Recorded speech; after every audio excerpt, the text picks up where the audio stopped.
आपका सीधा साक्षात्कार कराते हैं मनोज पोफले, नमस्कार। केदारनाथ टूर के आयोजक मनोज पोफले, देहरादून निवासी। ये बताइए, कुछ सुनने में ऐसी खबर आई थी, सुर्खियों में आया था कि आप दुर्घटनाग्रस्त हुए थे केदारनाथ में। क्या वाकया, एक्चुअली क्या वाकया था? हम केदारनाथ से नीचे की तरफ आ रहे थे तो हिमवृष्टि हो रखी थी, वहाँ पे बर्फ पड़ी हुई थी। हमारे घोड़े के पैर फिसल गए। अब पूरा मुंह में ही लेके जाएगा क्या? थोड़ा पीछे कर, जिससे घोड़े के आगे के पैर आगे चले गए, पीछे के पीछे चले गए और घोड़ा नीचे बैठ गया और हम उतर गए। घोड़े के मुंह से कुछ निकला था क्या? घोड़ा कह रहा था ओह बचा लो। बचा लो, तो आप बच पाए थे क्या? हम तो बच गए थे, लेकिन घोड़े को भी हमने बचा लिया। आइए इस दुर्घटना के प्रत्यक्षदर्शी मास्टरमाइंड दीपक गौड़ से बात करते हैं। जी दीपक जी। विपक्ष का साफ साफ कहना है, भाई साहब बहुत गलत जवाब दे रहे हैं।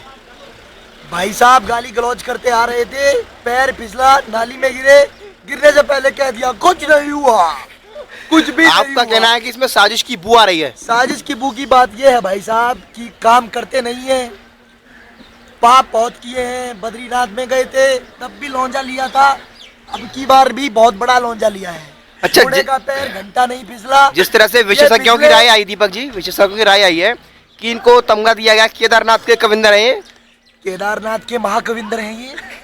नेपाली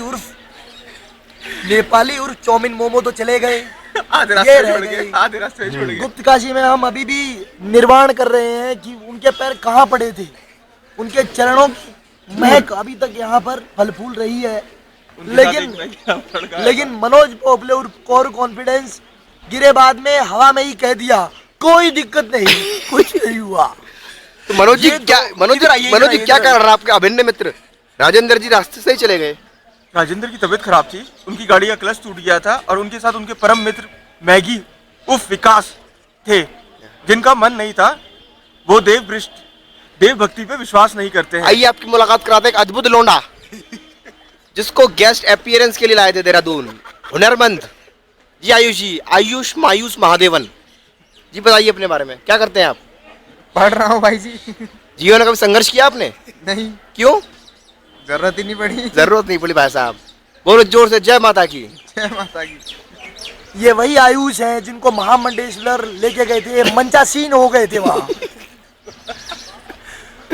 काफी उम्दा यात्रा रही हमारी, अद्भुत। उदार व्यक्ति के वो धनी।